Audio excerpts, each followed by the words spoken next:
memudahkan kehidupan orang banyak dalam mengembangkan usaha, khususnya di industri food and beverage. Kami memberi solusi untuk para pengusaha maupun calon pengusaha untuk berani memulai dan berkembang, karena kami sahabat usaha Anda. Zat Mesin senantiasa memberikan pelayanan terbaik untuk usaha Anda, memberikan solusi untuk menyelesaikan masalah dan kebutuhan Anda. Kalau produknya seperti itu, saya sarankan Ibu pakai mixer yang ini. Selain multifungsi dan efisien, harganya juga lebih terjangkau. Memberikan value terbaik untuk Anda. Quality terjamin untuk mesin usaha Anda. QC electrical oven? Oke, bungkus. Mengerjakan dengan sepenuh hati. Wah, cepat banget sampai Pak, padahal baru kemarin saya order. Ya, itu dia karena kepuasan pelanggan nomor 1, Ibu. Oh begitu, ya udah makasih ya Pak. Sama-sama Ibu. Memberikan pelayanan after sales dan nilai tambah untuk Anda. Serta kelengkapan produk dan kemudahan transaksi, serta promosi untuk kemajuan usaha Anda. Sekarang gue lagi ada di Jalan Margonda Depok, tepatnya ada di rumah Cafe Eatery and House. Mau tahu kayak apa? Yuk langsung masuk. Jangan pernah takut memulai usaha, karena Zat Mesin, sahabat usaha Anda.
Berdiri sejak 7 April 2014. Tujuan daripada Zat Mesin sendiri untuk menjawab kebutuhan semua pengusaha-pengusaha kecil, usaha mikro, dan perusahaan menengah dengan mengedepankan keamanan, kenyamanan bertransaksi, dan kelengkapan produk.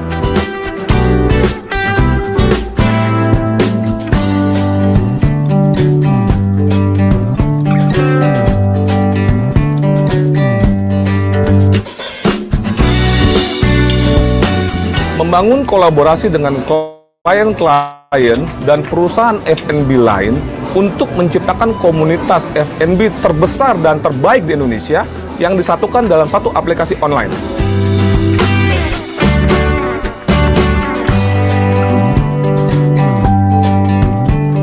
Semoga Indonesia bisa lebih baik lagi ekonominya hingga dapat memberikan kepastian kebijakan untuk pengusaha UMKM kuliner. Dan semoga Zat Mesin bisa hadir sebagai inspirasi dan pilihan utama pengusaha F&B yang baru memulai agar ke depan bisa lebih berkembang.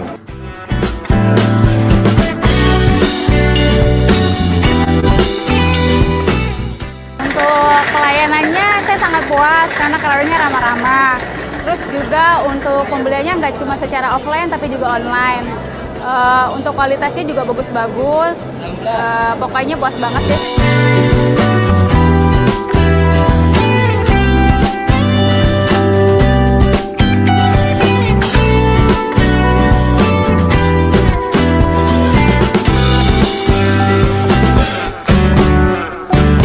Di sini pelayanannya sangat bagus, terus orangnya juga sangat ramah-ramah. Di sini pun harganya juga pokoknya terjangkau lah buat kita semua. Seperti itulah harapan saya. Pokoknya sangat memuaskan lah, bagus.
Pernahkah Anda bertanya, bagaimana para pengusaha bisa mengelola banyak bisnis sekaligus?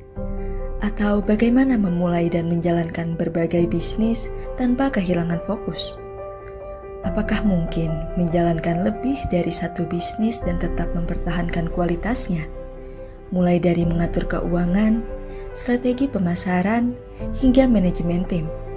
Bagaimana cara menjalankannya? Jika pertanyaan-pertanyaan ini terlintas di benak Anda, kini saatnya menemukan solusinya. Bersama Sat Mesin, Anda akan menemukan strategi jitu untuk memulai bisnis kuliner Anda sendiri, sekaligus memahami cara efektif mengelola banyak usaha secara efisien, mulai dari pengaturan waktu, manajemen tim, hingga strategi pemasaran dan keuangan. Dalam webinar yang berjudul Rahasia Sukses Mengelola Berbagai Bisnis Kuliner bersama Dinar Susilo, seorang entrepreneur dan pengusaha multibisnis yang akan berbagi ilmu dan pengalamannya pada Kamis 31 November 2024 pukul 15 hingga 17 waktu Indonesia Barat. Daftarkan diri Anda sekarang juga melalui bit.ly/webinar Satmesin 6 atau scan QR Code berikut. Dan mulailah langkah pertama menuju kesuksesan Anda.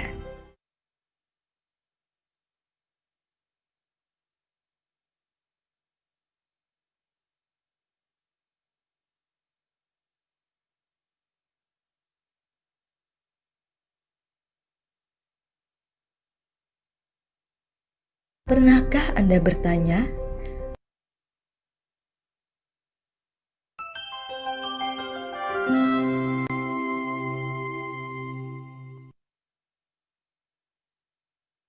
Sat Mesin adalah perusahaan penyedia perlengkapan industri food and beverage.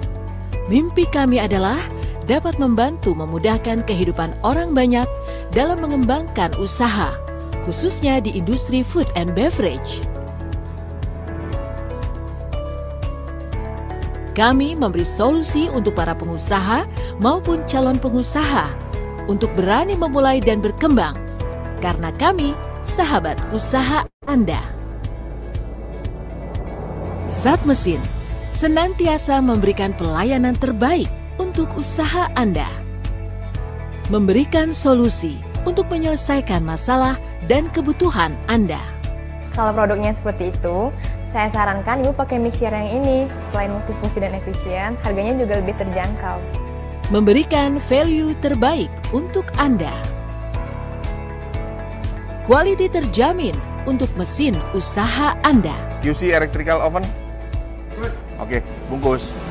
Mengerjakan dengan sepenuh hati. Wah, cepat banget sampai Pak, padahal baru kemarin saya order. Ya, itu dia karena kepuasan pelanggan nomor 1, Ibu. Oh begitu, ya udah makasih ya Pak. Sama-sama, Ibu. Memberikan pelayanan after sales dan nilai tambah untuk Anda. Serta kelengkapan produk dan kemudahan transaksi, serta promosi untuk kemajuan usaha Anda. Sekarang gue lagi ada di Jalan Margonda Depok, tepatnya ada di rumah Cafe Eatery and House. Mau tahu kayak apa? Yuk langsung masuk. Jangan pernah takut memulai usaha, karena Sat Mesin, sahabat usaha Anda.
Berdiri sejak 7 April 2014, Tujuan daripada Saat Mesin sendiri untuk menjawab kebutuhan semua pengusaha-pengusaha kecil, usaha mikro, dan perusahaan menengah dengan mengedepankan keamanan, kenyamanan bertransaksi, dan kelengkapan produk.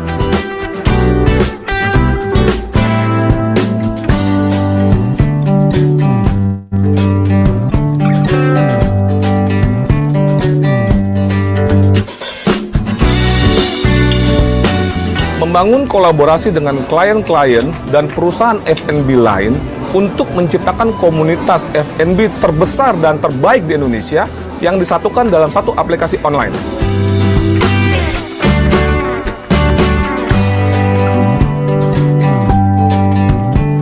Semoga Indonesia bisa lebih baik lagi ekonominya hingga dapat memberikan kepastian kebijakan untuk pengusaha UMKM kuliner, dan semoga SAT Mesin bisa hadir sebagai inspirasi dan pilihan utama pengusaha F&B yang baru memulai agar ke depan bisa lebih berkembang.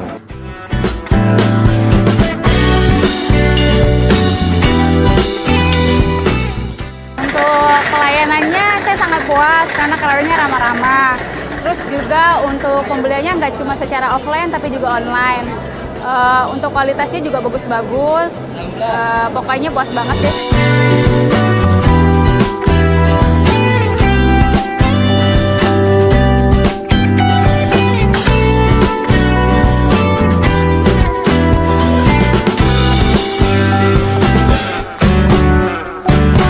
Di sini pelayanannya sangat bagus, terus orangnya juga sangat ramah-ramah. Di sini pun harganya juga pokoknya terjangkau lah buat kita semua. Seperti itulah harapan saya. Pokoknya sangat memuaskan lah, bagus.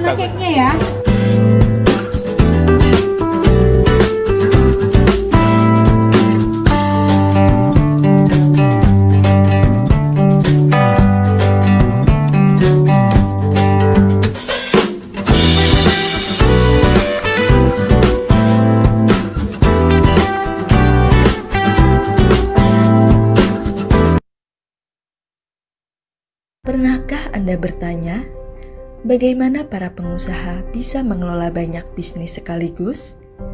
Atau bagaimana memulai dan menjalankan berbagai bisnis tanpa kehilangan fokus? Apakah mungkin menjalankan lebih dari satu bisnis dan tetap mempertahankan kualitasnya? Mulai dari mengatur keuangan, strategi pemasaran, hingga manajemen tim. Bagaimana cara menjalankannya? Jika pertanyaan-pertanyaan ini terlintas di benak Anda, kini saatnya menemukan solusinya. Bersama Saat Mesin, Anda akan menemukan strategi jitu untuk memulai bisnis kuliner Anda sendiri, sekaligus memahami cara efektif mengelola banyak usaha secara efisien, mulai dari pengaturan waktu, manajemen tim, hingga strategi pemasaran dan keuangan. Dalam webinar yang berjudul Rahasia Sukses Mengelola Berbagai Bisnis Kuliner bersama Dinar Susilo, seorang entrepreneur dan pengusaha multibisnis yang akan berbagi ilmu dan pengalamannya pada Kamis 31 November 2024 pukul 15 hingga 17 waktu Indonesia Barat. Daftarkan diri Anda sekarang juga melalui bit.ly/webinar Satmesin 6 atau scan QR Code berikut. Dan mulailah langkah pertama menuju kesuksesan Anda.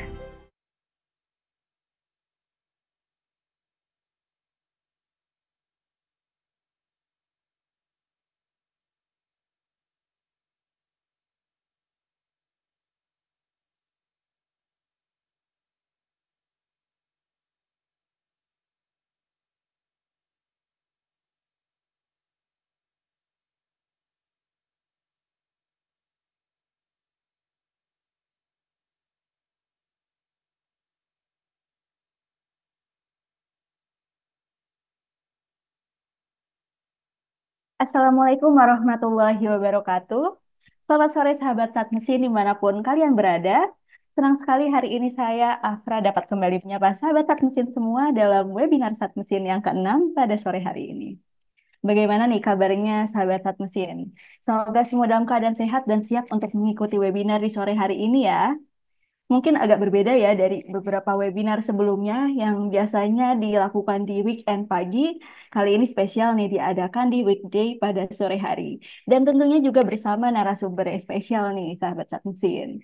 Untuk saat mesin yang ada rencana untuk buka bisnis kuliner atau mungkin sudah punya bisnis kuliner dan mau bisnisnya lebih berkembang, webinar ini bakal cocok banget nih untuk kalian. Karena kita akan belajar langsung nih dari pengusaha kuliner yang sudah sukses mengelola beberapa bisnis kuliner. Jadi, pastikan sahabat Saat Mesin semua mengikuti sesi materi dengan baik nantinya untuk bisa mencontoh mungkin hal apa saja yang bisa diterapkan nanti di bisnis kuliner kalian. Selama webinar ini dimohon untuk sahabat mesin bisa menyalakan kameranya agar webinar ini bisa berlangsung dua arah. Dan jangan lupa juga untuk menggunakan background yang sudah kita kirimkan. Selama pemaparan materi berlangsung, dimohon juga untuk mematikan mikrofonnya agar sesi materi nanti bisa berjalan dengan lancar tanpa gangguan. Jangan lupa juga nih untuk menyiapkan pertanyaan terbaiknya dan juga bagikan momen seru selama webinar ini di Instagram Story kalian dan tag ke IG @satmesin dan @satmesinshowroom. Untuk satu sahabat Satmesin yang beruntung nanti akan mendapatkan voucher senilai Rp100.000. Menarik banget kan? Nah, sebelum kita masuk ke sesi materi, saya mau memastikan dulu nih, apakah sahabat Satmesin semua yang sudah ada di Zoom ini sudah siap untuk menggali ilmu di sesi materi nanti? Atau mungkin masih ada yang belum siap nih? Boleh nih untuk sahabat mesin yang sudah siap kasih react emoji jempolnya. Mana nih jempol-jempolnya? Oke siap, udah ada nih jempol-jempolnya. Berarti sudah siap nih ya sahabat mesin untuk menerima materi di sore hari ini.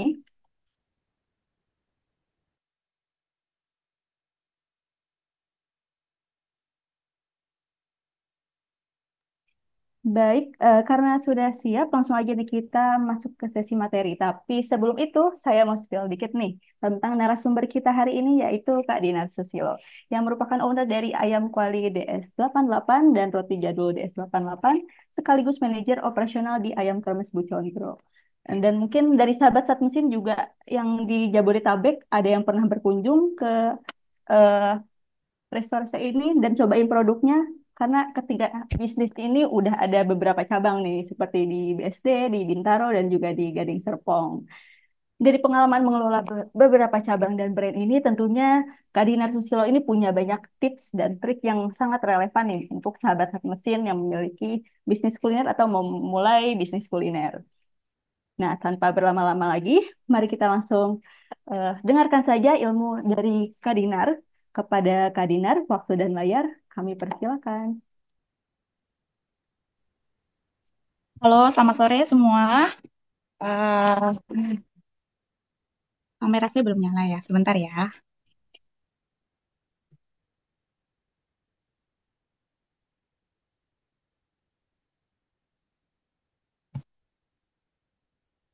Kameranya udah nyala belum ya, Pak? Sudah, Kak? Sudah ya? Hmm. Oke.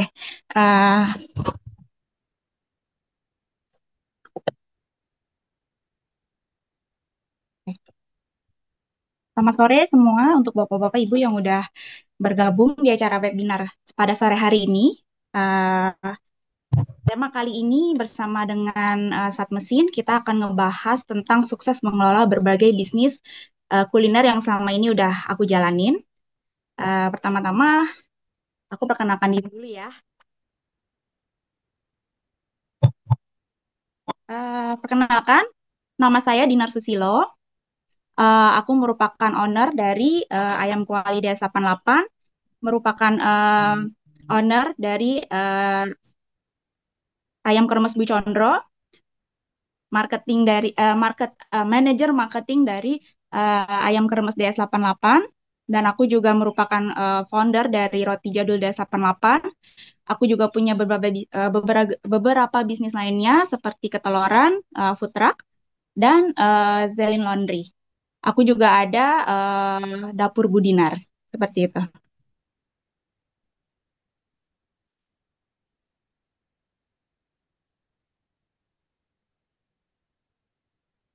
Lanjut ya. Nah, hari ini aku akan lebih sharing ke kalian bagaimana selama ini aku menjalani bisnis aku yang gak cuma satu dan gak cuma hanya satu brand, tapi banyak brand. Dalam menjalani suatu bisnis yang seperti Bapak Ibu sudah ketahui, yang mungkin Bapak Ibu juga yang bisnisnya sudah berjalan, bahwa dalam membangun suatu bisnis kita harus bisa merancang dulu nih strategi bisnis yang akan kita jalani, yang dimana itu ada di dalam bisnis model Canvas. Dan selanjutnya setelah kita membangun merancang strategi bisnis yang akan kita jalani, itu akan kita temukan beberapa hal yang memang harus kita utamakan dalam menentukan kita akan membangun brand apa, kita akan membuat brand apa. Yang biasanya saya jalanin, ya Bapak Ibu, kita biasanya aku akan menentukan dulu keunikan produk yang akan kita jual pertama kali. Produk yang kita akan launching, produk yang menjadi gambaran kita, itu produk yang tidak dimiliki oleh kompetitor. Itu yang selalu aku pikirkan kalau setiap aku mempunyai ide untuk membuka brand-brand baru lainnya. Lalu apakah produk itu tersegmen, itu juga harus kita pikirkan. Lalu produk makanan sehat itu juga makanan yang mungkin tidak banyak ya orang punya, karena itu kita prosesnya juga nggak mudah, karena memang harus seperti kayak bebas MSG, terus memang tanpa bahan pengawet. Itu juga adalah keunikan atau produk-produk yang memang mempunyai segmen yang harus tidak dimiliki oleh kompetitor lainnya. Lalu kita juga harus menentukan target pasar. Target pasarnya itu dari produk yang sudah kita kembangkan tadi, ide-ide yang tadi kita sudah keluarkan tentang apa nih ya brand produk yang mau kita launching seperti itu ya, itu nanti akan terlihat target pasarnya yang kita mau tuju itu apa. Nah, aku sebagai owner dari Roti Jadul DS88, yang ada di kepala kita nih ya Bapak Ibu, dengan konsep jadul, pasti kan kita akan flashback ke tahun 80-an, ke tahun 60-an, yang dimana pasti sudah tersegmen tuh. Kita udah tahu tuh target pasarnya. Berarti adalah oma-oma atau mereka yang umurnya di atas 60-an. Nah, apakah itu menjadi tersegmentasi, kita punya target usia, berarti Kak yang menjadi target kita hanya ibu-ibu aja. Oh enggak, kita justru harus mempunyai ide lebih dari itu, yang dimana kita jadi bisa memvariasikan apa yang harus kita lakukan supaya roti ini bisa dinikmati oleh keluarga muda, perkantoran, dan mahasiswa. Contoh seperti isi-isi atau varian dari roti jadul yang aku kembangkan, yang aku modernisasikan dengan isi-isian seperti coklat, keju, terus kita ada smoked beef and cheese, ada coklat crunchy, ada coklat ram. Lalu dari situ kita juga harus tahu kira-kira roti ini polanya gimana ya? Contoh misalnya begini, kalau roti itu adalah makanan yang dikonsumsi setiap hari. Adalah contoh seperti ayam. Ayam itu adalah makanan yang berdasarkan data merupakan salah satu makanan yang pasti dikonsumsi oleh masyarakat kita.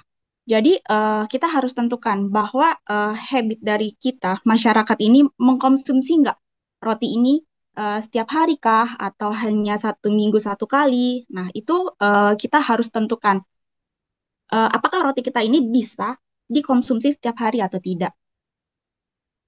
Nah, selanjutnya kita akan masuk dari situ, kita akan masuk bagaimana sih cara kita memasarkan produk kita yang tadi kita mau launching. Kita harus pikirkan bagaimana menyusun strateginya supaya produk kita ini dikenal oleh banyak orang. Nah, kalau zaman saya dulu ya, Bapak Ibu, masih ada tuh yang namanya banner, spanduk, dan brosur. Dan Brosur ini saya masih gunakan sampai sekarang dan entah kenapa brosur itu menurut saya sangat efektif dan masih efektif buat saya.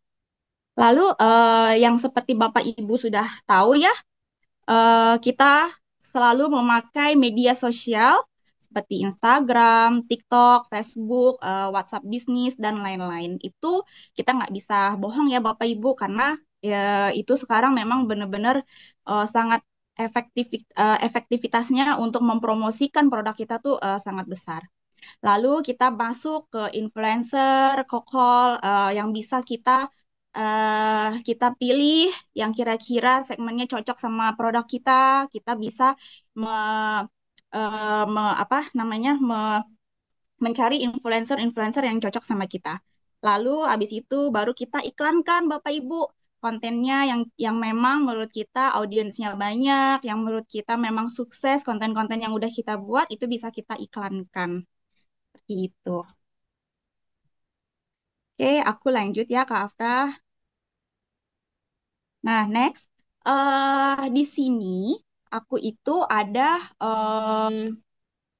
aset. Aku bilangnya tuh aset ya Bapak Ibu. eh Kenapa aku bilangnya aset? Karena kayak cost struktur, biaya produksi, pemasaran, administrasi, dan transportasi itu masuk dalam plan bisnisnya kita.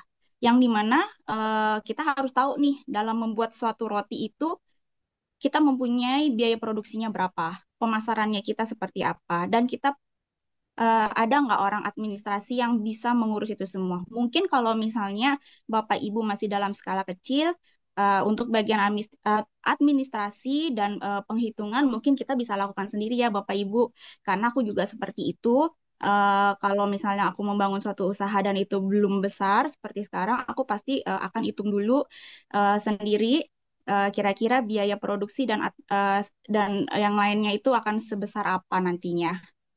Lalu selanjutnya itu jangan lupa Bapak Ibu, setiap kita mau membuat brand, kita harus mematenkan hak paten merek kita, hak ciptanya kita, supaya tidak diambil oleh pihak yang tidak bertanggung jawab.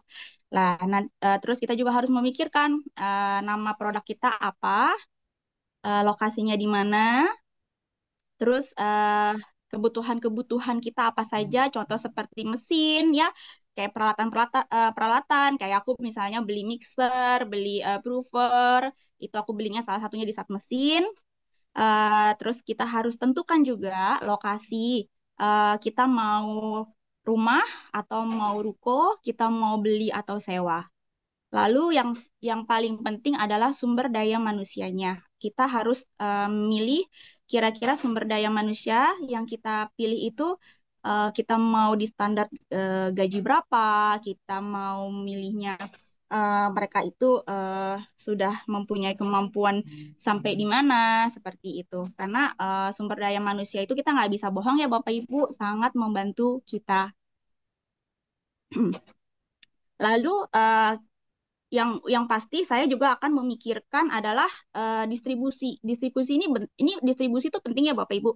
Karena dengan adanya lokasi, dengan adanya lokasi kita harus memikirkan kira-kira jarak kita ke tempat tersebut akan seberapa jauh ya, membutuhkan waktu berapa lama, dan kira-kira kita memerlukannya kayak roti gini ya, sorry ya. Kalau roti itu kan kita karena aku fresh, aku open di outlet. Jadi kita bikin dari central kitchen, terus kita bake di outlet. Jadi kita harus hitung tuh kira-kira waktu dari CK ke outlet itu berapa lama. Jangan sampai roti itu overproofing atau jangan sampai roti itu bermasalah di saat distribusi itu terjadi. Selanjutnya, revenue stream. Yang dimana pendapatan bisnis itu kita berasal dari mana. Kita juga harus pikirkan di saat kita menjual, kita mau konsepnya seperti apa. Apakah kita hanya menjual di platform-platform media seperti TikTok atau Tokopedia atau Shopee kah atau Gojek atau Grab, itu juga harus kita pikirkan. Lalu apakah kita akan membuka outlet atau fisik outlet yang dimana kita akan menjual produk kita secara langsung dari customer yang walk-in datang ke outlet kita.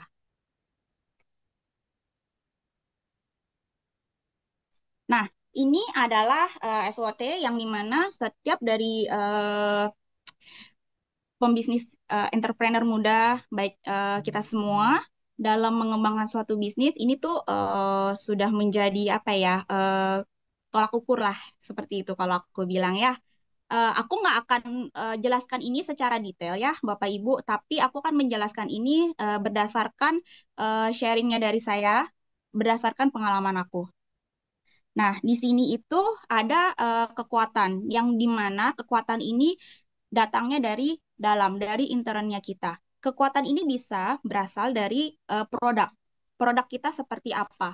Kita pede nggak sama produk kita? Yang udah pasti, saran aku ya, Bapak Ibu, kalau kita mau mengeluarkan suatu produk, kita harus pede sama produk kita.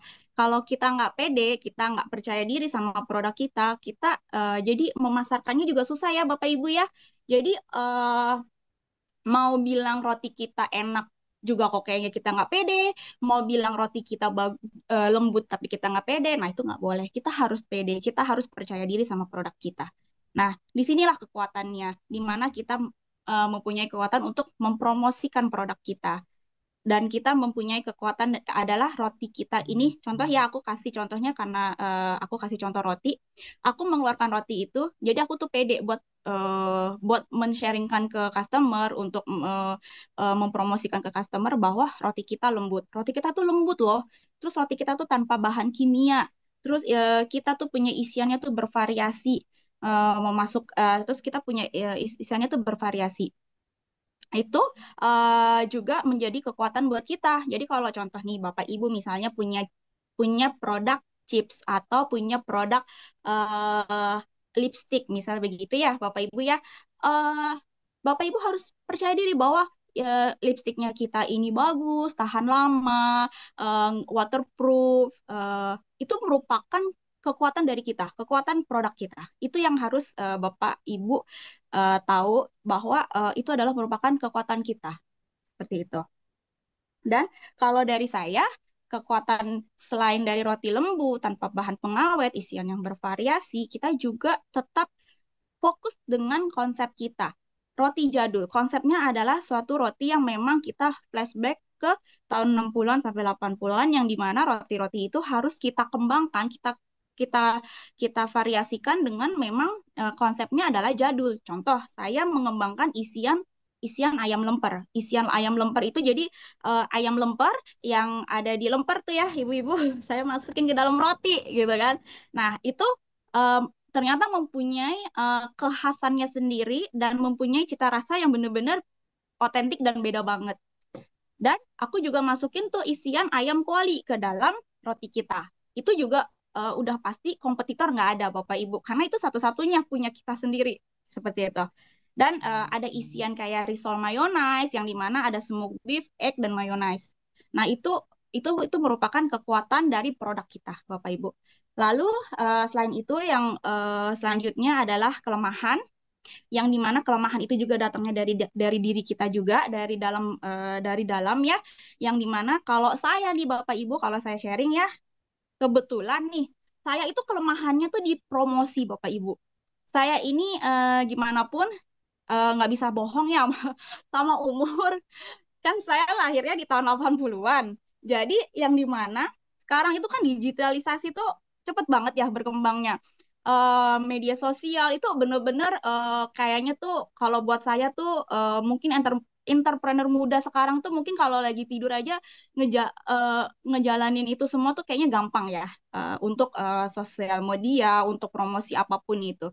Tapi kalau saya mungkin saya harus lari dulu, Bapak Ibu, baru bisa, oh ternyata iklan tuh begini, oh ternyata konten tuh begini, oh ini tuh namanya influencer. Nah, itu saya. Jadi saya menganggap bahwa diri saya itu masih mempunyai kekurangan di promosi, seperti itu. Nah, itu yang harus kita pikirkan, bagaimana ya caranya supaya kita keluar dari kelemahan kita itu. Contoh, kalau saya, karena saya nggak mampu, karena saya tidak menekuni dalam sisi itu, jadi saya memakai pihak ketiga. Jadi saya meng-hire agency, yang dimana mereka akan membantu saya dalam mempromosikan produk-produk saya, mempromosikan, membuat konten untuk kebutuhan promosi dari kebutuhan promosi kita dan branding dan awareness untuk produk kita ya Bapak Ibu seperti itu. Lalu ada kalau dari luar itu ada kesempatan. Kesempatan itu apa sih, Bu? Kalau menurut aku ya Bapak Ibu, kesempatan itu adalah seperti opportunitiesnya tuh peluang yang datangnya dari luar yang dimana kan banyak nih ya. Saya nganggapnya kayak restoran-restoran itu banyak yang fancy, banyak yang makanan dari luar seperti Western, terus ada makanan-makanan yang kekinian dengan semua interiornya yang wow seperti itu. Nah, tapi itu harga juga nggak murah ya, seperti yang Bapak Ibu tahu. Dan kita juga nggak mungkin makan produk itu setiap hari. Nah, kesempatan yang aku punya itu adalah bahwa produk yang aku punya adalah makanan sehari-hari. Roti makanan sehari-hari, ayam adalah makanan sehari-hari yang dimana aku juga mempunyai target pasar dan punya harga itu tidak mahal. Yang dimana masih bersahabat lah sama kantong-kantong kita. Jadi di lain kompetitor kita juga banyak di luar, tapi aku juga jadinya punya kesempatan menunjukkan bahwa nih loh makanan yang aku punya itu kalian bisa konsumsi tiap hari. Makanan yang aku punya ini masih worth it kok untuk kalian makan dan nggak ngebuat kantong kalian jebol seperti itu ya. Nah, lalu selanjutnya kita ada ancaman juga nih Bapak Ibu dari luar. Nah, ancaman itu apa? Kalau dari saya itu adalah kompetitor. Sekarang itu karena saya adalah domisilinya di Tangerang ya, Bapak Ibu, bisnis aku banyak di Tangerang. Bapak Ibu juga tahu kalau Tangerang itu sekarang perkembangannya sangat luar biasa. Restoran banyak yang buka. Pokoknya luar biasa hebat deh kompetitornya.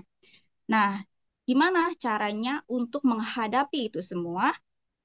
Itu kita sebagai business owner harus bisa bergerak cepat dan kita juga harus bisa mempunyai ide-ide kreatif lainnya seperti kita harus menambahkan menu baru, kita harus memotivasi staf kita agar mereka lebih ramah, lebih baik ke customer. Dan kita sekarang juga yang aku lagi lakukan adalah pelan-pelan mentacap outlet-outlet. Mungkin kalau yang sudah kusem kita chat-chatin seperti itu. Itu adalah ancaman yang dimaksud dengan ancaman dari luar, yang dimana kita yang dari dalam harus mempersiapkan itu dan mencari ide bagaimana kita harus menangani itu juga. Oke, selanjutnya.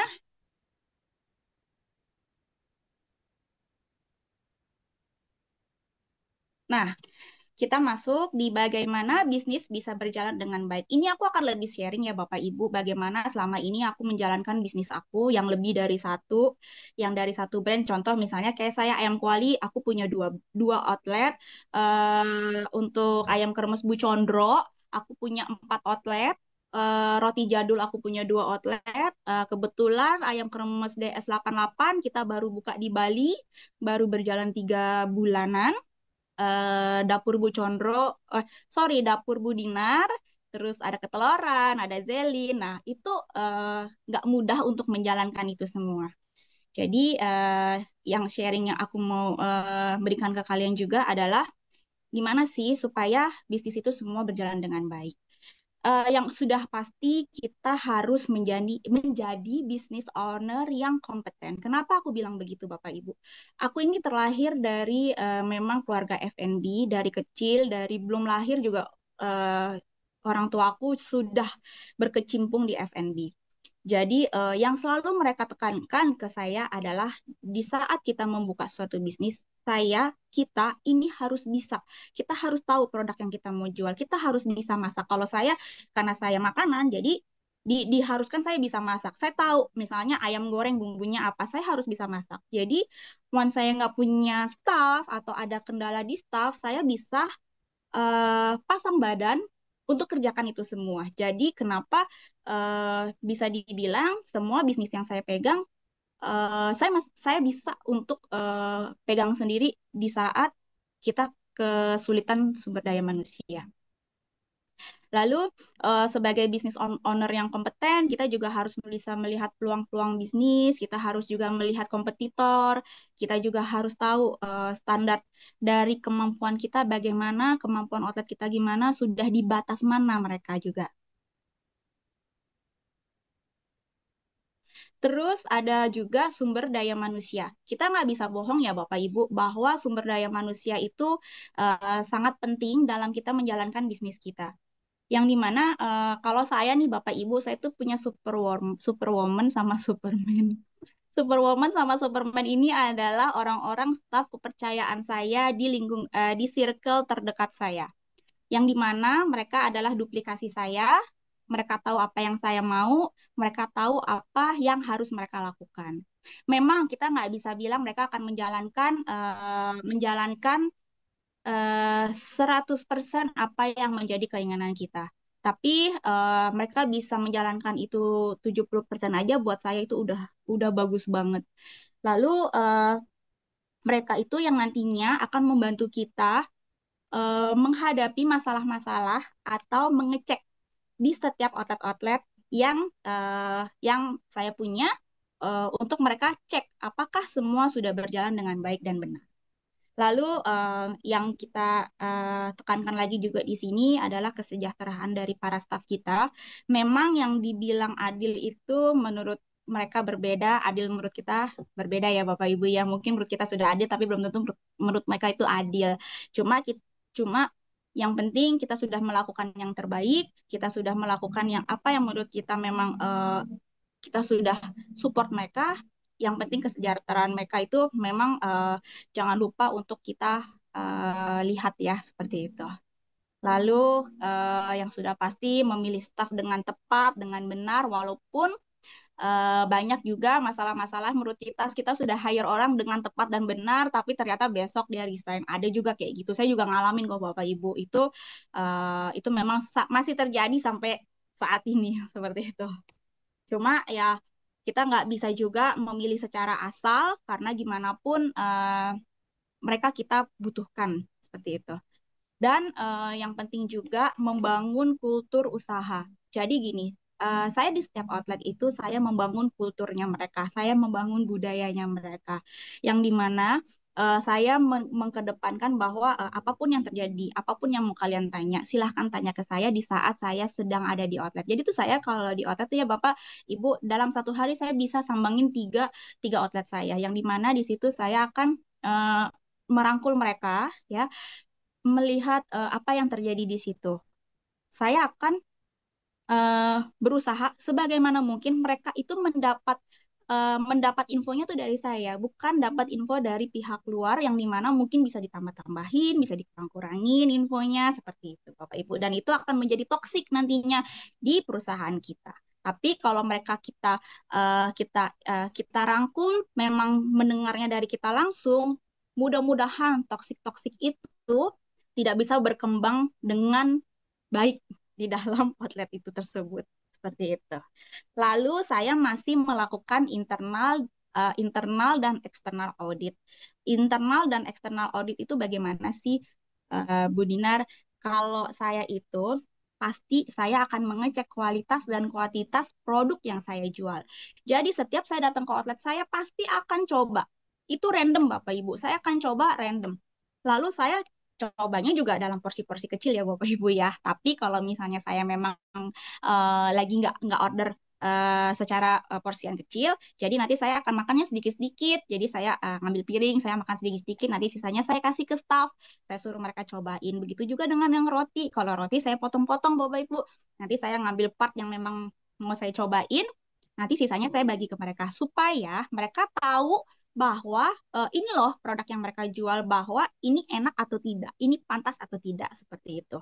Lalu saya juga kalau datang ke outlet, saya akan mengecek perlengkapan dan kebersihan mereka. Perlengkapannya adalah di saat kebutuhan mereka terpenuhi, mungkin piring, mungkin sendok, garpu, itu juga saya konsisten untuk ngecek supaya operasional mereka tidak terganggu. Lalu kebersihan itu sudah pasti nomor satu.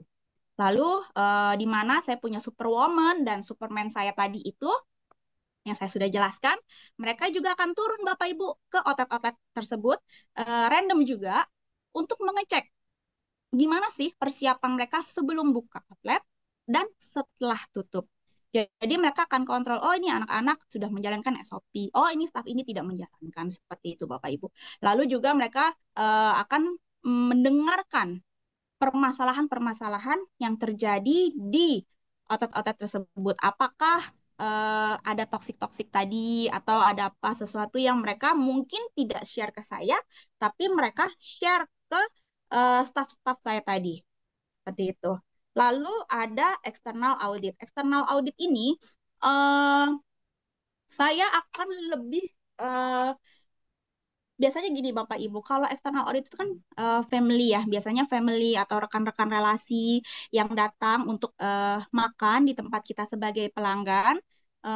Kalau saya tahu ya Bapak Ibu mereka datang, saya pasti akan tanya ke mereka. Saya akan biasanya saya japri, saya tanyain, gimana? Tadi kan kalian datang ke tempat saya, pelayanannya gimana? Rasanya bagaimana? Kualitasnya seperti apa? Dan tolong kritik dan sarannya. Saya nggak pernah ngomong sama relasi-relasi saya, teman-teman saya yang datang makan tuh saya langsung kayak gimana makanan saya enak kan? Kenapa nggak datang-datang dari kemarin? Nah, saya nggak pernah keluar statement seperti itu. Statement yang saya selalu bangun adalah pertama kali bertanya sama mereka adalah gimana? Ada yang mau disampaikan nggak? Ada kritiknya nggak? Ada yang kurang nggak? Seperti itu. Supaya saya tahu kita nggak bisa berkaca ya Bapak Ibu. Kita nggak bisa berkaca diri bahwa produk kita ini seperti apa. Yang bisa memberi masukan-masukan dan kita mengambil garis tengahnya itu adalah mereka yang mencoba makanan kita yang mau berbaik hati untuk komplain dan tidak sungkan gitu. Itu sih yang sama ini saya jalankan ya Bapak Ibu ya.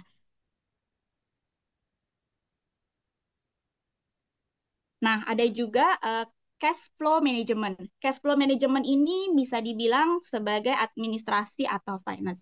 Mungkin gini, kalau untuk Bapak Ibu yang masih dalam skala kecil,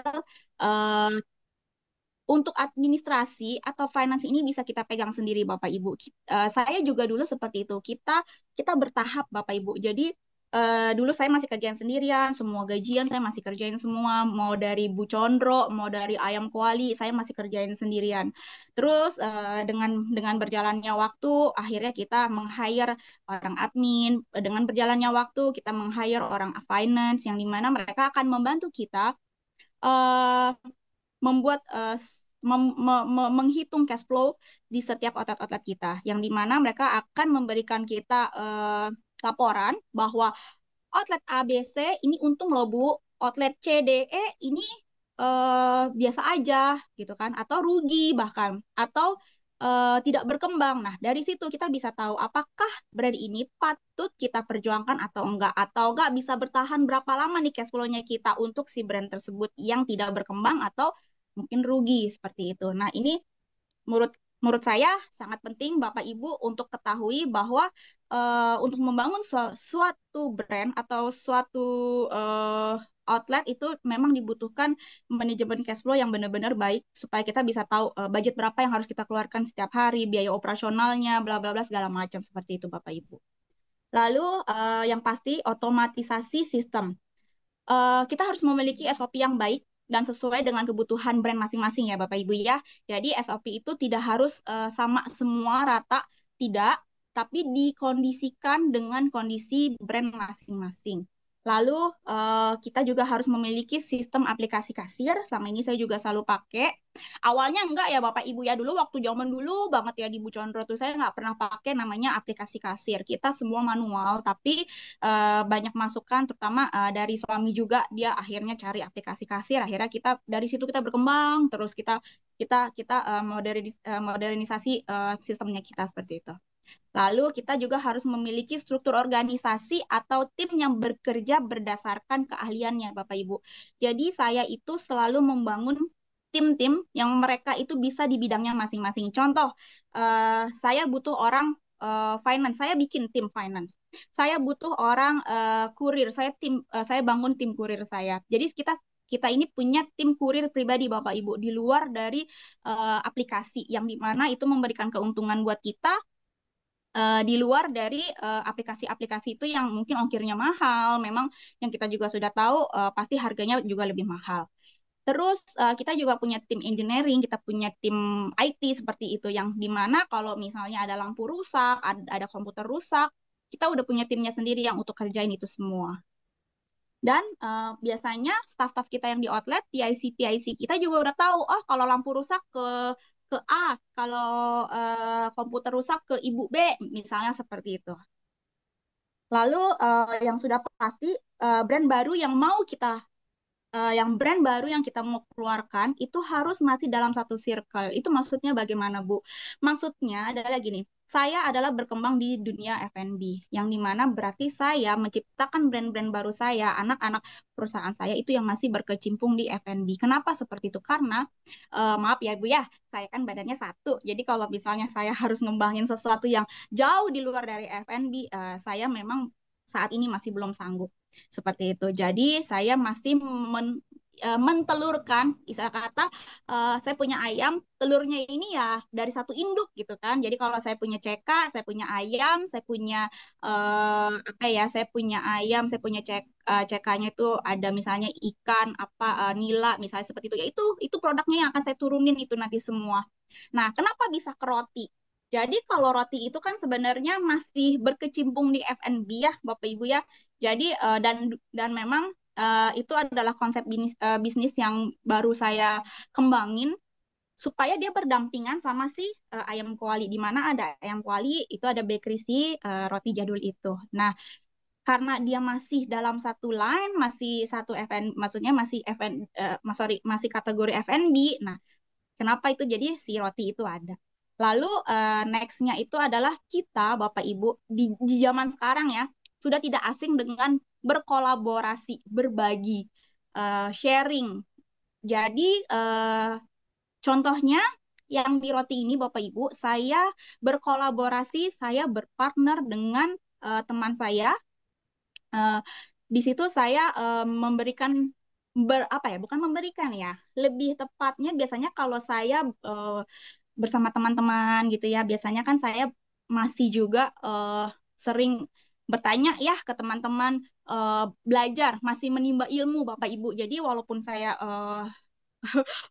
nih ya dengan posisi saya yang sekarang, saya tuh masih banyak suka ketemu orang-orang, sharing apa segala macam lah pokoknya. Nah, begitu pula dengan Ibu Vera. Jadi kita kalau kebetulan kan kita berteman ya, kita suka ngobrol, kita sering sharing. Jadi ada kala waktu itu kita gimana ya kalau misalnya bikin roti mau nggak kayak gitu kan? Gue punya konsep nih. Saya punya konsep seperti ini dan itu ya Bapak Ibu itu tidak terjadi dalam satu kali omongan terus kita langsung oke, enggak. Itu butuh banyak tahap dan butuh pengenalan lebih lanjut karena kan eh, kita kan memang ketemunya ketemunya bukan karena bisnis. Jadi kita harus menyesuaikan juga nih kalau misalnya berbisnis tuh gimana, saya maunya gimana, Bu Vera maunya seperti apa, ya kan itu kita harus stop dulu. Chemistry-nya tuh harus dapet. Karena kalau tidak seperti itu, nanti ke belakangnya takutnya akan bermasalah. Dan berkolaborasi atau berpartner ini ya Bapak Ibu, ini sudah tidak asing lagi ya buat kita. Banyak bisnis-bisnis brand-brand besar yang melakukan ini. Jadi Bapak Ibu nggak usah khawatir bahwa ini adalah hal yang tabu. Enggak, ini sekarang itu sudah benar-benar menjadi hal yang biasa. Karena kalau kita sudah mempunyai main bisnis, terus kita mau kembangkan di bisnis-bisnis yang berbeda, kita harus punya teman atau sorry apa partner bisnis yang sejalan sama kita yang bisa kembangin bisnis kita seperti itu. Nah, ini yang terjadi dengan saya, makanya itu kenapa saya bisa punya roti jadul Desa 88, saya punya dapur Budinar, saya punya keteloran, saya punya Zelin Laundry. Nah, Zelin Laundry ini juga laundry yang saya juga berpartner dengan teman saya. Seperti itu. Oke, dari saya seperti itu ya, Bapak Ibu sekalian. Mungkin dengan Kak Afra, uh, saya balikin ke Kak Afra, bagaimana? Oke, terima kasih banyak Kak Dinar atas pemaparan materi dan sharingnya tadi. Yang pastinya sudah menambah banyak ilmu nih buat kita semua yang hadir di Zoom hari ini. sedikit merangkum dari apa yang sudah dipaparkan oleh Kak Dinar tadi, di mana dalam membangun suatu bisnis kita harus bisa merancang bisnis yang kita jalani dalam bentuk bisnis model Canva, seperti menentukan keunikan produknya, kemudian menentukan target pasar, menentukan media pemasaran dan promosi, asetnya dan distribusinya juga. Dan untuk analisis SWOT, ada kekuatan, ini bisa dari produk, kemudian kelemahan, dari sisi Karina sendiri ada dari bagian promosi, di mana promosi ini nantinya bisa juga dibantu dengan agensi, kemudian juga ada kesempatan dan ancaman dari luar. Dan Kak Dina juga tadi menyampaikan bagaimana bisnis bisa berjalan dengan baik, seperti diantaranya harus menjadi business owner yang kompeten, kemudian sumber daya manusianya juga yang akan membantu menghandle outlet-outletnya, kemudian internal dan eksternal audit, cash flow manajemen yang harus baik agar tahu biaya operasional yang dibutuhkan, berapa biaya yang harus dikeluarkan setiap harinya. Kemudian juga ada otomatisasi sistem dan baru yang masih dalam satu circle dan berkolaborasi tentunya. Baik, sahabat Zat Mesin, setelah sharing materi tadi, pasti sudah banyak nih yang mau bertanya lebih lanjut dari Kak Dinar. Untuk sahabat Zat Mesin bisa dimanfaatkan sesi ini dengan baik, karena nantinya pasti bisa diterapkan di bisnis kuliner kalian nih, agar bisnis kuliner kalian bisa sesukses Kak Dinar juga ya. Untuk sahabat Zat Mesin ya. Untuk sahabat mesin yang ingin bertanya, boleh langsung raise hand atau bisa juga mungkin malu-malu bertanya langsung, boleh juga diketik pertanyaannya di kolom chat. Dan saya juga izin mengingatkan, nanti untuk satu orang yang beruntung bisa mendapatkan voucher belanja senilai Rp100.000. Jadi manfaatin nih kesempatan ini untuk mengetahui lebih dalam hal yang mungkin masih sahabat Zat Mesin belum pahami, dan siapa tahu juga kalian yang jadi orang beruntung yang mendapatkan voucher belanja tersebut. Baik, ini sudah ada beberapa pertanyaan yang masuk ya, Kak Dinar, di kolom chat. Pertanyaan pertama ada dari Kak Iin Inayah. Saya izin baca kata pertanyaannya, Kak Dinar. Pertanyaan izin bertanya, apa yang membuat konsep bisnis kuliner kakak berbeda dari kompetitor? Gimana cara Kak Dinar menjaga keunikan tersebut, apalagi terkait standarisasi resep? Gimana cara menjaga konsistensi rasa dan kualitas makanan di semua outlet, terutama jika bahan baku yang digunakan berbeda-beda, Kak? Oke, aku jawab dulu ya yang ini ya. Jadi gini, pertanyaan kan apa yang membuat konsep bisnis kuliner kakak berbeda dari kompetitor? Dulu zaman waktu ayam kremes Bu Condro ayam kremes itu belum sebanyak sekarang, masih sedikit banget ya, terutama saya. Itu yang membuat kita ayam kremes itu berbeda dari kompetitor lainnya, karena pada saat itu ayam itu hanya ayam goreng kuning atau enggak ayam goreng lengkuas. Itu yang membuat kita berbeda dari kompetitor. Cuma kalau yang sekarang seperti ayam kuali D88. Ayam kuali D88 itu aku mempunyai konsep adalah ayam bakar yang diungkep dalam kuali, yang penyajiannya sampai ke customer itu adalah di dalam kuali, yang dimana kalau kita buka nanti tutup kualinya, kondisi ayam itu akan menimbulkan aroma yang otentik dan masih kondisi panas seperti itu. Itu yang membuat saya jujur bisa bertahan sampai saat ini, karena itu belum ada di kompetitor lainnya. Hanya kalau kompetitor lain itu hanya sekedar ya ayam bakar gitu, atau mungkin kompetitor lainnya adalah seperti sambal bakar. Tapi konsep dari si sambal bakar dengan konsep aku memang sebenarnya terlihat sama, tapi berbeda. Karena kalau yang satu ada sambal dibakar, kalau aku memang benar-benar ayam bakar yang diungkep dalam kuali, yang benar-benar diungkep ya, Bapak Ibu. Jadi pasti tesnya itu memang benar-benar meresap sampai ke tulang-tulang seperti itu. Dan untuk menjaga konsistenan rasa dan kualitas, nah itu tadi aku bilang, kita punya CK, kita punya sentral produksi, jadi semua resep, semua bahan-bahan itu kita terfokuskan dalam satu produksi.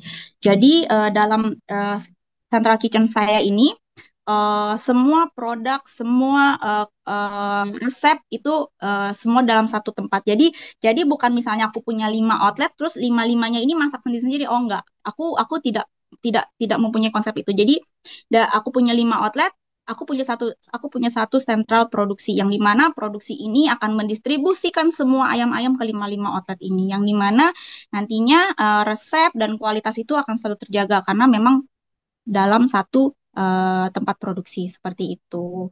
Lalu kalau bahan baku yang berbeda-beda sebenarnya nggak jadi masalah sih ya, Bapak Ibu, karena memang kalau kalau aku karena memang tempat produksinya satu, jadi udah pasti semua bumbu dapur ada di situ. Jadi memang nggak masalah buat kita karena memang kita juga setiap resep itu udah kita timbangin. Contoh misalnya resep ayam goreng, kita punya bawang putihnya misalnya harus 1 kilo ya, berarti nanti di saat mereka bikin tuh memang bawang putihnya 1 kilo seperti itu. Gimana Kak Afra? Baik, Mungkin ada mungkin dari hmm, Kak Inaya sudah cukup menjawab jawaban dari Kak Dina. Mungkin kita next dulu nih, ada yang udah raise hand nih Kak Dina. Dari boleh, Kak boleh. Ardana. Boleh nih katanya langsung on mic aja. Halo Kak, selamat sore. Sore. Eh, Kenalin Kak, nama aku Tania Ardana. Aku sekarang mahasiswa Telkom University. Aku mau nanya ke Kak Dinar. Pertanyaan aku ada dua. Yang pertama itu bagaimana strategi Kak Dinar untuk menarik pelanggan baru dan mempertahankan pelanggan lama di bisnis kuliner? Dan seberapa penting branding dalam bisnis kuliner menurut Kak Dinar? Dan bagaimana membangun brand yang kuat? Makasih Kak. Oke, makasih tadi ya udah bertanya. Pertanyaannya bagus nih. Ini tuh jujur ya, tadi ya aku tuh juga lagi banyak anak-anak magang kuliah, anak-anak magang gitu ya, yang cukup memberikan aku banyak ide dan membuka wawasan seperti yang kamu tanya ini ya. Jadi, bagaimana sih strateginya untuk menarik pelanggan baru dan mempertahankan pelanggan lama di bisnis kuliner? Ini menyangkut, kalau menurut aku ya, ini menyangkut banget sama brand awareness-nya kita, brandingnya kita lagi. Karena kalau kita bisa bilang kan ini kan produk kita tuh udah kayak yang 10 tahun yang lalu, yang dimana mungkin kalau dibilang viral tuh viralnya tuh 10 tahun yang lalu seperti itu. Nah, jadi cara aku mempertahankan dan memanggil pelanggan itu balik lagi, aku melalui media sosial itu nggak bisa dipungkiri ya. Jadi TikTok, Instagram mungkin nanti Tania bisa lihat ya, Instagram, TikTok kita itu tetap kita pantau, tetap kita kembangin di situ supaya kita dapat nih brand awareness-nya lagi buat si audience untuk si pelanggan lama kita supaya targetnya saya itu bukan salesnya, tapi target aku itu adalah mengingatkan ke customer bahwa halo, ayam kuali itu masih ada loh, ayam kuali itu masih enak loh kayak dulu, eh, ayam kremes Bu Condro juga sekarang itu begini loh, sekarang tuh produk kita ini loh. Nah itu yang selalu kita apa ya namanya, kita pasarkan, kita upload di konten-konten di media sosial kita. Nah, sekarang ini kita lagi fokus di TikTok. Mungkin dulu sebelum TikTok, dulu tuh pernah sebelum TikTok jalan seperti sekarang, kita tuh pernah kepikiran untuk kembangin di TikTok. Tapi balik lagi karena aku bukan orang yang fokus di digital agency, di awareness branding dan lain-lain, bukan konten kreator sih tepatnya ya. Jadi itu tertunda dan akhirnya TikTok booming sampai sekarang. Nah, kalau menurut aku nggak ada kata telat, nggak ada kata terlambat, ya. Jadi aku sekarang itu tetap fokus di TikTok, bikin konten-konten yang memang lucu-lucu, ya, Tania, konten-konten yang bisa membuat customer kita tetap stay di TikTok kita untuk selalu lihat. Nanti once mereka mau makan, mau apa, mereka ingat kita, kayak gitu sih. Kalau aku lebih lebih ke mengingatkan mereka bahwa yuk ayam kremes masih ada, yuk ayam ayam kuali masih ada, nanti datang ya, kayak kayak gitu. Seperti itu sih kalau aku ya. Karena kalau mau bilang dari brosur, dari spanduk sekarang memang nggak sebagus dan tidak se se ini TikTok sama ini ya, Google Review gitu ya. Terus apalagi ya, Shopee Live gitu-gitu udah beda banget soalnya zamannya. Jadi memang media sosial itu perlu banget influencer call untuk mengingatkan ke pelanggan-pelanggan lama bahwa kita itu masih ada. Seperti itu. Mungkin ada yang mau tanyain lagi atau kurang kurang ngena gitu jawabannya? Udah cukup Kak, tapi kan Kak Dinar ini udah lama banget nih usaha kuliner gitu. Kalau Iya. kalau aku boleh tahu, Kak Dinar itu ada nggak sih tantangan terbesar yang Kak Dinar hadapin dalam selama Kak Dinar menjalani bisnis kuliner kuliner ini? Terus kalau aku boleh tahu gimana nih cara Kak Dinar mengatasinya? Oke, kalau tantangan terbesar udah pasti SDM ya. Itu tantangan terbesar. Walaupun kita udah punya circle-circle terdekat kita, tapi ada kalanya aku juga pasti ngalamin lah. Ada kalanya circle itu hilang itu pernah. Bener-bener nggak ada itu pernah banget. Caranya ya mau nggak mau kita mulai dari angka nol lagi kayak Pertamina ya. Jadi kita harus mulai lagi dari nol, harus hire lagi, harus jalin chemistry-nya lagi. Itu udah pasti. SDM itu adalah tantangan yang sampai saat ini adalah tantangan yang terberat buat aku. Terus kalau eh, selain itu kita saat ini yang tadi aku bilang karena aku domisilinya di Gading Serpong ya di Tangerang, jadi kompetitor itu sekarang banyak banget. Luar biasa wow gitu ya. Eh, Caranya adalah gimana? Aku bertahan dengan tetap apa ya di TikTok aku, di konten-konten aku, di Instagram segala macam platform media yang memang menjadi bahan promosi itu semua kita selalu tekankan bahwa ayam kuali ini otentik, ayam kuali ini enak, ayam kuali ini nggak ada di tempat lain. Kalau kalian mau makan ayam kuali ya cuma ada di ayam kuali 8. Begitu juga dengan roti. Roti ini otentik, roti ini lembut, roti ini roti jadul yang kalian nggak bisa dapetin di tempat lain karena di tempat aku itu ada roti isian lemper, ada isi ayam kuali, ada coklat ram, coklat crunchy, dan ada isian risol. Nah, itu yang memang menjadi apa ya pegangan kunci kunci utama buat aku supaya aku bisa bertahan dari dulu sampai sekarang. Seperti itu sih Tania. Jadi memang kuncinya itu kita harus punya produk yang unik, produk yang memang nggak ada di tempat lain, yang dimana kalau Tania nih ya misalnya cari nih ayam bakar kuali ya cuma ada di aku doang kayak gitu. Makasih banyak Kak Dinar. Jawabannya memuaskan banget. Doain aku ya, semoga aku bisa kayak Kak Dinar juga. Amin, amin, amin. Amin, sukses selalu ya buat kamu. Iya, makasih Kak. Sukses juga buat Kakak. Iya, kasih. Baik, terima kasih pertanyaan dari Kak Tania tadi dan terima kasih juga jawabannya Kak Dinar. Kemudian ada pertanyaan lagi nih Kak Dinar di kolom chat dari Kak Inayah. Ada satu pertanyaan lagi. Strategi apa yang Kakak gunakan untuk mengelola stok bahan baku agar tidak terjadi kekurangan atau kelebihan? Lalu gimana Kakak mengikuti perkembangan tren kuliner terkini dan mengadaptasinya ke dalam bisnis? Oke, dengan Kak Lin ya. Kak Lin ya, benar ya? Bu Lin. Oke, pertanyaannya strategi apa ya yang aku gunakan untuk mengelola stok bahan baku agar tidak terjadi kekurangan atau kelebihan. Jadi gini, aku itu punya stok minimum. Jadi kita tuh punya stok minimum yang dimana misalnya begini, saya punya bawang merah misal gitu ya. Bawang merah aku bottom di situ 5 kilo. Jadi di produksi aku kalau sudah stoknya sudah kurang dari 5 kilo, dia harus order lagi. Jadi nggak boleh kurang dari 5 kilo. Kenapa? Once dia udah sekalinya kurang dari 5 kilo, kalau terjadi apa-apa, kita nggak punya cadangan. Itu yang kita lakukan. Lalu apakah itu kelebihan atau kurang? Bu, enggak, karena memang kita sudah tahu gitu loh kebutuhan dari produksi kita itu bagaimana.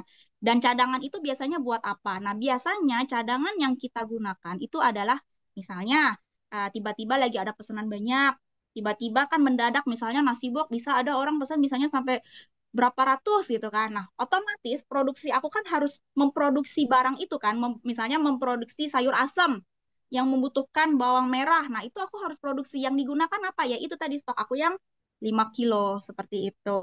Lalu apakah ada kelebihan? Biasanya kalau kelebihan itu eh, kita gunakan untuk barang-barang atau produk yang memang perputarannya cepat atau flow-nya itu cepat. Kenapa?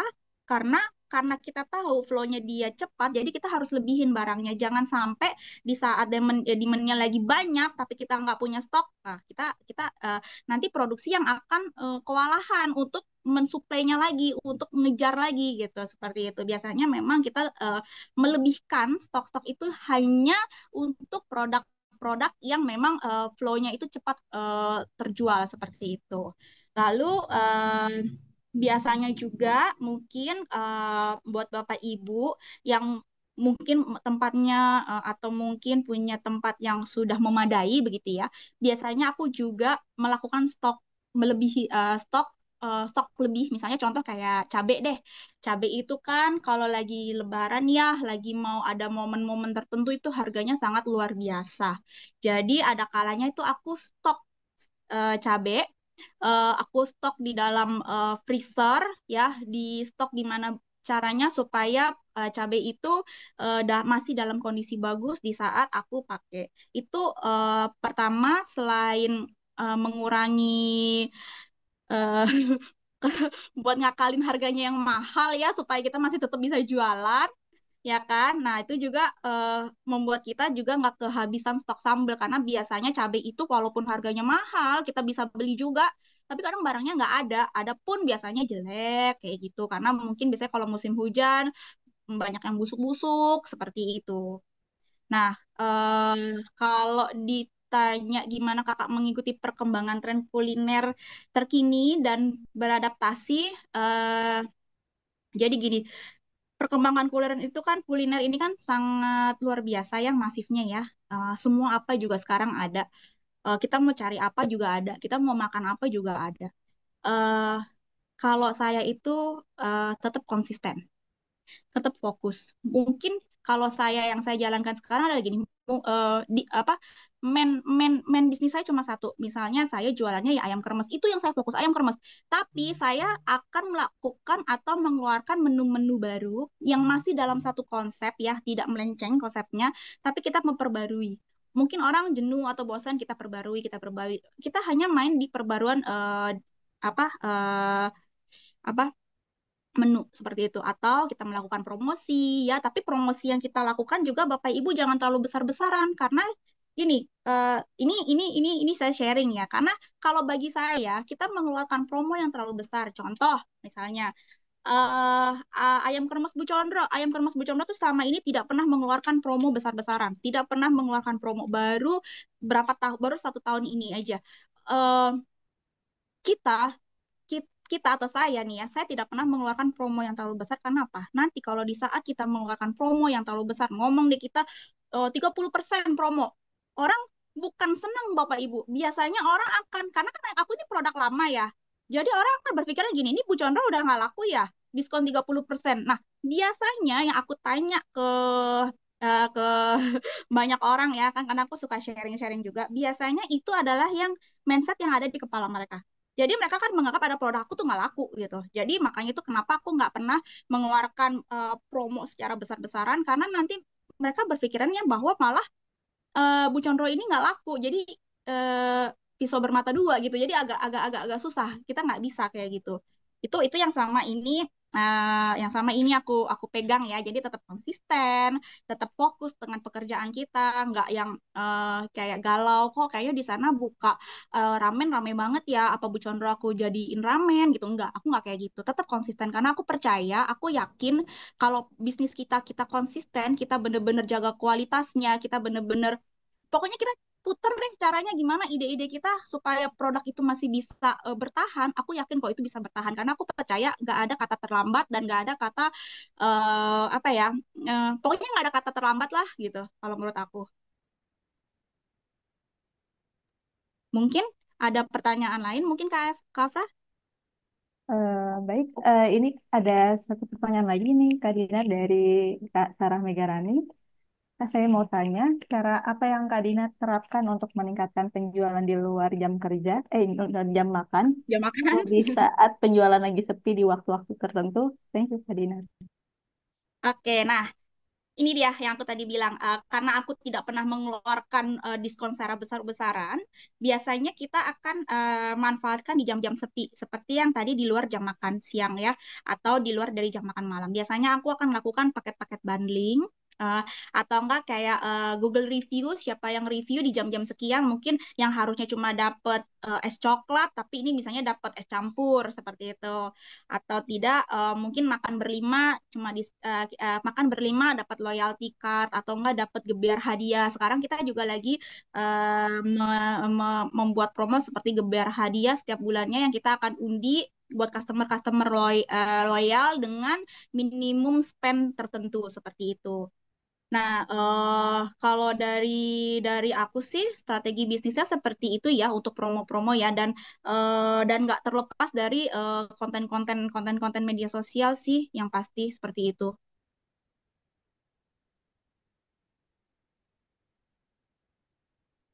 Lalu ini mau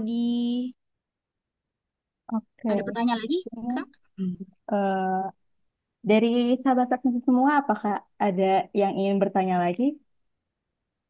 Yang masih ingin bertanya boleh nih langsung raise hand aja dan on mic.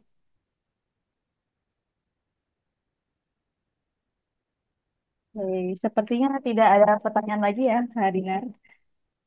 Kita Oke, kita cukupkan saja ya untuk sesi tanya jawabnya. Baik, terima kasih banyak untuk sahabat mesin atas pertanyaan-pertanyaannya tadi dan antusiasme yang begitu besar ya dalam sesi tanya jawab tadi. Dan terus saja apresiasi sebesar-besarnya juga untuk Kak Dinar atas insight dan jawabannya sama-sama. sangat-sangat informatif. Dan semoga setiap materi yang dibagikan hari ini dan sharing tadi juga bisa membuka wawasan baru dan bisa diterapkan di bisnis kuliner sahabat mesin ya. Harus Eh, bisa. ya, ya, biar bisa sukses juga nih seperti Kak Dinar ya. Amin. Dan sebelum kita mengakhiri webinar hari ini, ada tayangan video dulu nih, sahabat mesin.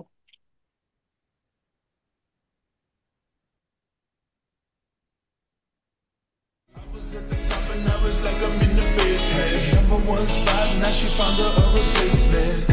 I swear now I can't take it. Knowing somebody's got my baby. And now you ain't around, baby, I can't think. I should've put it down, should've got that ring. Cause I could still feel it in the air. See a pretty face, run my fingers through her hair. My love, my life, my shawty, my wife. She left me, I'm tight. Cause I knew that it just ain't right. I was thinking about her, thinking about me, thinking about us. What we gon' be, hope in my eyes. It was only just a dream. So I travel back down that road. We should come back, no one knows. I realized that it was only just a dream.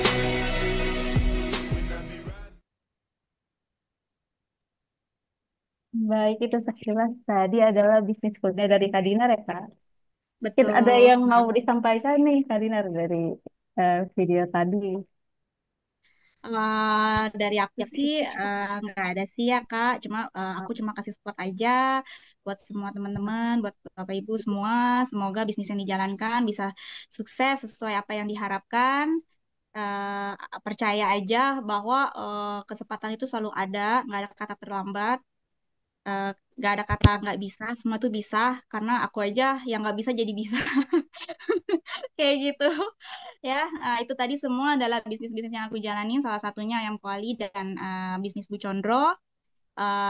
Semoga aku cuma berharap semoga bisa terus bertahan dan sukses aja sih Kak untuk usaha-usaha. Amin, amin. Eh, Iya, buat terima buat kasih buat loh.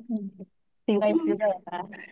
Untuk sahabat sak mesin yang ada di Jabodetabek boleh banget tuh dikunjungi nih apa bisnis kuliner dari Kadinar. Bisa cobain juga nih tadi produk-produk yang udah disebutin sama Kadinar tadi. Mungkin ada yang ngiler gitu tadi disebutin ada roti isi lemper, roti isi ayam kuali gitu. Ayam Kuali ya benar. Mau coba tuh, bisa banget tuh langsung datang aja ya. Eh, Ditunggu loh. nah, boleh terus sahabat sak mesin ya. Baik, untuk sahabat teknisi semua yang sudah hadir di webinar hari ini, jangan lupa juga untuk mengisi link feedback agar webinar saat mesin ini ke depannya akan lebih baik lagi. Dan khususnya apabila ingin mendapatkan sertifikat, pengisian feedback ini tentunya wajib ya untuk sahabat saat mesin. Dan saya juga mau ingetin nih, jangan lupa untuk share keseruan webinar hari ini di Instagram Story kalian dan tag ke IG Saat Mesin dan Saat Mesin Showroom. Siapa tahu kamu jadi orang beruntung yang mendapatkan voucher belanja senilai Rp100.000. Saat mesin ini bukan sekedar tempat cari alat usaha kuliner loh, tapi juga ekosistem lengkap yang siap bantu usaha kalian biar makin berkembang. Mulai dari berbagai pilihan alat usaha kuliner yang bisa kalian beli atau sewa, lalu layanan servis yang sigap, sampai pelatihan alat dan webinar gratis seperti ini. Semuanya kita sediakan supaya bisnis kalian makin lancar. Serunya lagi, Saat Mesin juga punya media yang siap bantu mempromosikan usaha kalian dan juga layanan logistik yang bakal bantu pengiriman alat dan mesin, khususnya kalau kalian ikut event atau bazar, Saat Mesin juga siap bantu loh untuk pengirimannya. Dan sebagai informasi, narasumber kita hari ini, Kak Dinar juga ada salah satu member dari Saat Mesin yang tentunya sudah merasakan langsungnya manfaatnya dari Saat Mesin. Jadi untuk kalian yang pengen Sering juga beli. dapat, ya, dan eh, untuk sahabat Saat Mesin yang ingin dapetin manfaatnya juga, kalian bisa nih ikut program membership Saat Reward. Hanya dengan belanja Rp1 juta aja, kalian bisa dapetin mesin untuk usaha kalian, sekaligus manfaat lainnya yang bakal bantu mengembangkan usaha kalian. Sebelum kita mengakhiri webinar hari ini, boleh ya kita dokumentasikan dulu nih. Biar kita juga bisa share ke orang-orang yang di luar webinar bahwa hari ini kita sudah ada webinar yang seru banget nih. Boleh untuk sahabat Saat Mesin semua yang belum on cam dulu yuk. Berarti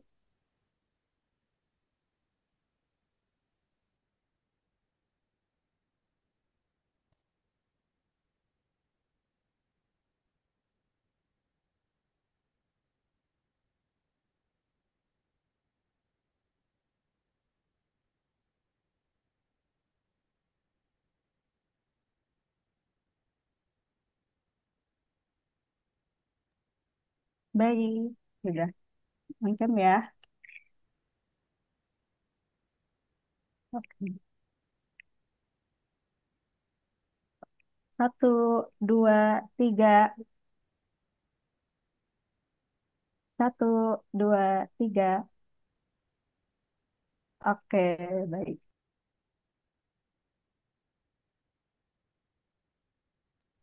Baik, saya ingin mengucapkan terima kasih lagi untuk Kak Dinar ya atas materi yang sudah disampaikan hari ini dan juga sharingnya pada sahabat Saat Mesin. Dan juga terima kasih juga untuk sahabat Saat Mesin yang sudah setia bergabung dari awal sampai akhir webinar hari ini. Semoga ilmu yang sudah dibagikan tadi bisa langsung diaplikasikan untuk bisnis kuliner kalian. Sekali lagi terima kasih banyak atas partisipasinya. Jangan lupa tetap semangat dan nantikan webinar Saat Mesin selanjutnya. Wassalamualaikum warahmatullahi wabarakatuh. Selamat sore dan Waalaikumsalam. sahabat Saat Mesin. Terima kasih semua. Terima kasih. Terima kasih ya, Kak. Terima kasih juga Kak Dinar. Terima kasih. Sukses Kasih Kak selalu. Dinar. Terima kasih semuanya. Sukses selalu.